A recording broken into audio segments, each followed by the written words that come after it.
آموزش‌های سندیکایی، سندیکاهای کارگری در دوران معاصر. بخش سوم، همبستگی و انترناسیونالیسم منبع قدرت ماست.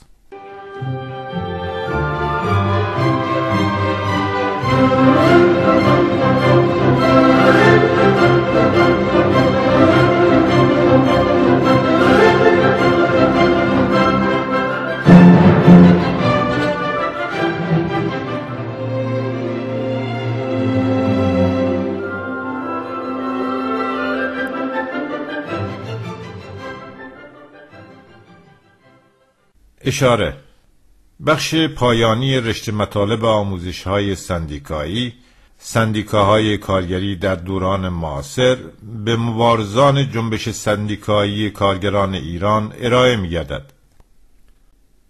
در زمانهای قدیم شیوه زندگی، سطح تولید اجتماعی و شرایط تاریخی گسترش روابط انترناسیونالیستی را مشکل می‌کرد.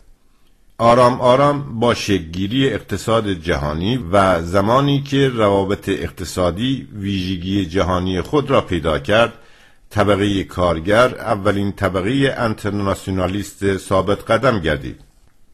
طبقه کارگر یک طبقه انترناسیونالیست حقیقی است، چرا که الف، کارگران دارای تملک خصوصی بر ابزار تولید نیستند. مالکیت خصوصی عاملی است که مردم را از هم جدا می کند. کارگران و زحمتکشان منافعی در ایجاد رقابت و دشمنی در بین مردم و کارگران دیگر کشورهای جهان ندارند. ب. کارگران و توده‌های زحمتکش تمامی کشورها دارای منافع مشترک در محو الغای استثمار و وحشیگری سرمایه‌داری هستند. انترناسیونالیست بودن در شکل رزمنده بودنش در اغلب کشورها قبلا شکل گرفته بود و به شکل‌های مختلف خودش را نشان داده بود، اما با ظهور و گسترش فلسفه مارکسیستی توسط کارل مارکس و فردریک انگلز، سطح آگاهی کارگران در سراسر جهان برای همیشه تغییر یافت و به این گونه در شعار کارگران همه کشورها متحد شوید تبلور یافت. این شعار عناصر و ویژگی‌های اصلی انترناسیونالیسم مارکسیستی را به ما یاد می‌دهد که یک، به طور علمی این یک واقعیت اثبات شده است که اشتراکی بودن به نفع همه کارگران جهان است. آنان چیزی ندارند که از دست بدهند، ولی با اتحادشان منافع زیادی را به دست می‌آورند.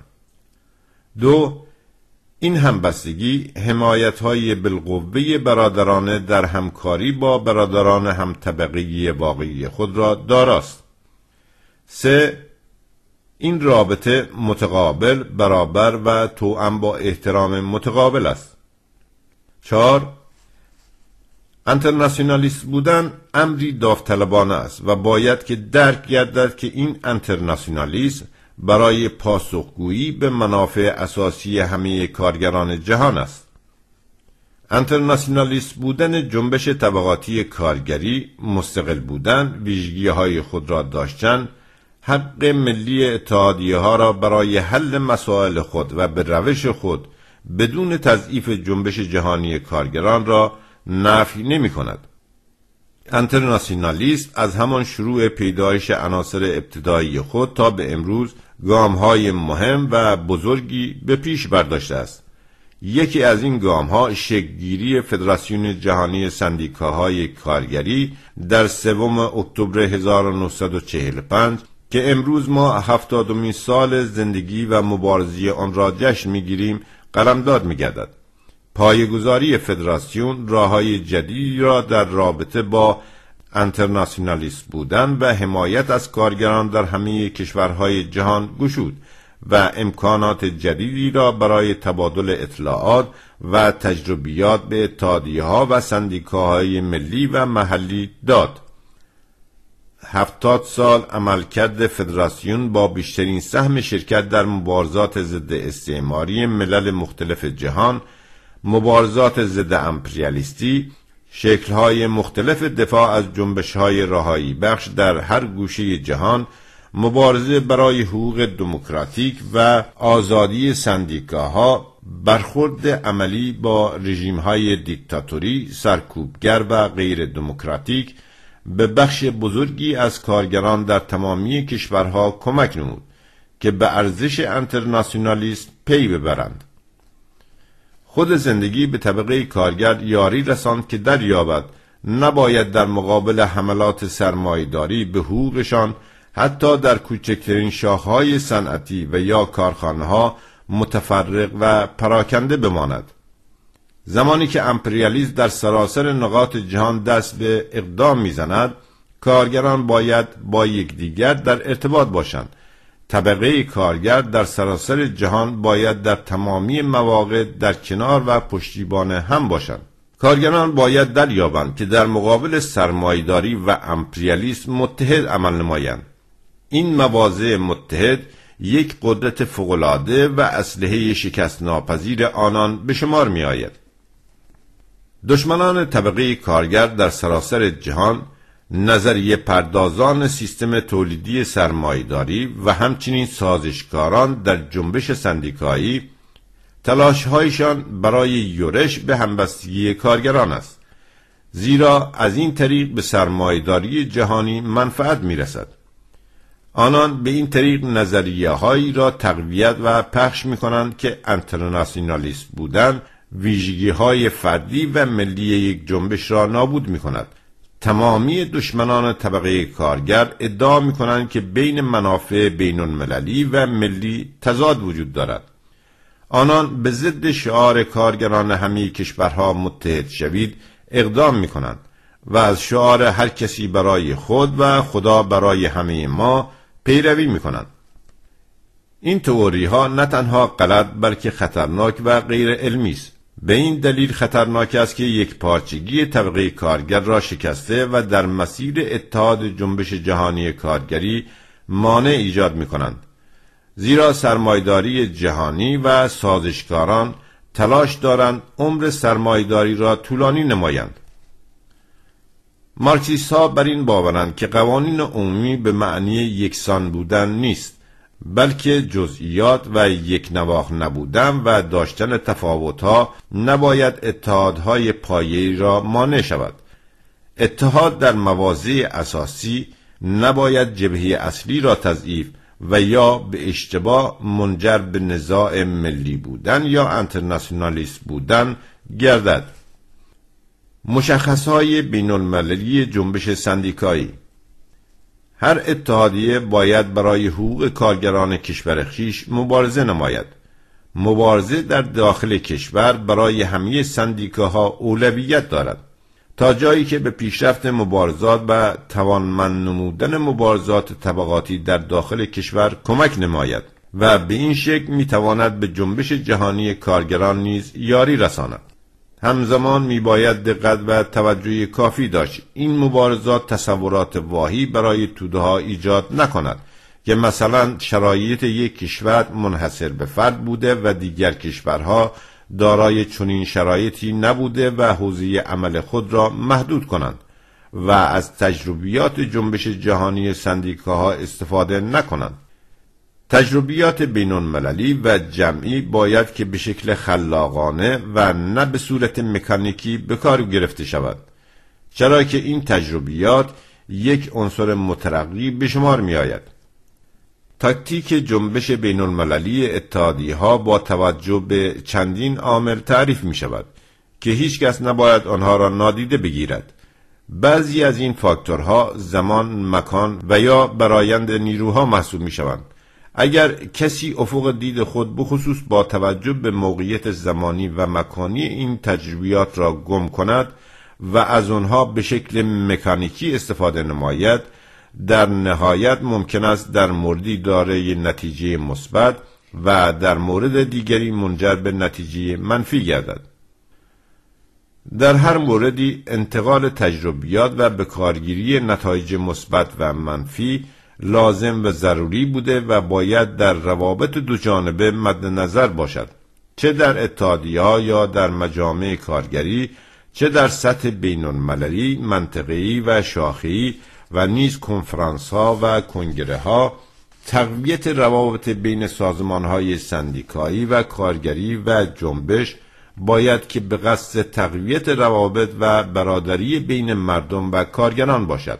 شناخت و آگاهی یکدیگر را غنی و رهبریت اتحادیه ها را با توجه به اصول بنیادی و انترناسیونالیسم کارگری تقویت نماید. با بکارگیری فناوری‌های جدید مانند اینترنت و انتشار سریع اخبار و اطلاعات توسط جنبش سندیکایی میتوان عکس‌العمل‌ها را سریع و وسیع نمود. ابتکار عمل‌های انترناسیونالیستی در شعار مطرح شده در مانیفست حزب کمونیست در سال 1847 کارگران همه کشورها متحد شوید، مارکس و انگلس تمامی جوهر و محتوای همبستگی را در این شعار بیان نمودند. انترناسیونالیسم پرولتاری برای طبقه کارگر جهانی بوده و یک نیاز اضطراری و یک آگاهی انقلابی قلمداد می‌گردد. کارگران جهان به عنوان برادران هم طبقه باید یکدیگر را حمایت و یاری نمایند، با هم همکاری و اهداف مشترک و عمومی خود یعنی محو استثمار و سرمایه‌داری را تقویت نمایند. بیان هر شکلی از همبستگی بین المللی بدون در نظر گرفتن اختلافات ملی، نژادی، زبانی و مذهب پایه‌های جنبش سندیکایی و کارگری طبقاتی است. عنصر مهم در انترناسیونالیسم بودن تنها حمایت معنوی و عملی نبوده، بلکه ارائه راه‌های عملی و انتقادهای رفیقانه است، به ویژه زمانی که اتحادیه‌ها در تاکتیک و انتخاب خود اشتباه می‌کنند. این انتقادها باید به روشی انجام گیرد که به دست مخالفان بهانه ندهد و یا استقلال آنان و یا منافع عمومی جنبش را نادیده نگیرد. در تمامی این مدت فدراسیون جهانی سندیکاهای کارگری از خود عکس‌العمل‌های قوی انترناسیونالیستی و همبستگی نشان داده است. از شکل‌های ساده حمایت تا شکل جنبش طبقاتی آن. این همبستگی‌ها برای کشورها و جنبش‌های زیر سلطه دیکتاتوری وسیعاً آشکار و هویداست و حتی از جنبش‌هایی که درگیر مبارزات مسلحانه و یا دارای گروه مسلح و رزمنده بوده و در شرایط بسیار سختی به مبارزه طبقاتی خود علیه کشورهای سرمایه‌داری مشغول هستند حمایت نموده است. همکنون در دوره جهانی شدن سرمایه‌داری در زمان فعالیت‌های وحشیانه شرکت‌های چند ملیتی و انحصارات که ویژگی اصلی آنان یورش سازمان یافته علیه طبقه کارگر است، هماهنگی و همبستگی بین‌المللی بیشتر ضرورت پیدا می‌کند. تهاجمات امپریالیستی برای جنگ‌های سازمان یافته در یوگسلاوی، افغانستان، عراق علیه مردم سوریه، لیبی، مالی، سومالی و جاهای دیگر فقط می‌تواند با امواج همبستگی عمومی مردم جهان متوقف شود. همزمان با آن یکی از ویژگی‌های فدراسیون جهانی سندیکاهای کارگری مقابله با تاکتیک‌های کنفدراسیون بین‌المللی سندیکاهای کارگری ITUC بود که سعی می‌کرد خود را مستقل نشان دهد، در صورتی که از سیاست‌های امپریالیستی حمایت می‌نمود. در این شرایط نقش فدراسیون بیشتر برجسته می‌شود. آنان که میگویند هماهنگی بین‌المللی، اتحاد پرولتاریا و حمایت دو جانبه امروزه یک امر مرگ و زندگی برای اغلب جنبش هاست، درست میگویند. به همین دلیل فدراسیون در دوره جدید خود بعد از 15مین کنگره نقش بین‌المللی خود را به صورت چند جانبه و مشخص تقویت نموده است. با یک سری برنامه‌ها و نوشتن نامه به سازمان‌ها و گردهمایی‌های بین‌المللی مسائل را بیان نموده و همچنین با سازمان دادن کنفرانس بین‌المللی علیه حمله اسرائیل به لبنان و نیز سمپوزیوم‌هایی در همبستگی با مردم کوبا، سوریه، یک کارزار جهانی با فلزکاران پرو، یک اعتصاب جهانی در تمامی بنادر علیه کشتی‌های اسرائیلی در همبستگی با مردم فلسطین، کنفرانس جهانی در همبستگی با مهاجرین اقتصادی و کارگران مهاجر میتوان نام برد. فدراسیون به هر طریق ممکن از اتحادیه‌های کلمبیا، فیلیپین، کارگران ساده در قزاقستان، آمریکا و کانادا، کشورهای پادشاهی خلیج فارس و در تمامی نقاط جهان حمایت نموده است. فدراسیون یک حمایت جهانی برای آزادی 5 کوبایی قهرمان که در میامی آمریکا زندانی بودند سازمان داد.